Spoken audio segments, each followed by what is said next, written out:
யோசேப்பும் அப்படி சிந்தித்தான்.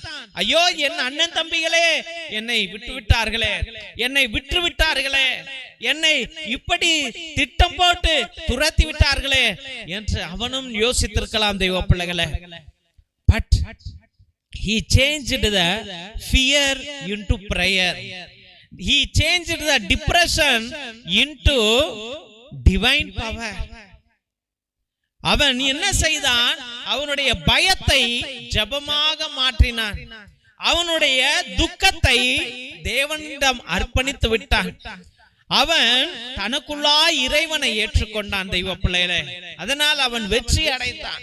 இன்னைக்கு நீயும் யார நம்பினாயோ, இன்னைக்கு நீயும் யார நம்பி மோசம் போனாயோ, அவனை பத்தியே யோசிச்சுட்டு இருக்கிற. You are simply thinking of that idiotic person. அந்த முட்டாளை பத்தி நினைச்சிட்டு இருக்கிற, அந்த துரோகியை பத்தி நினைச்சிட்டு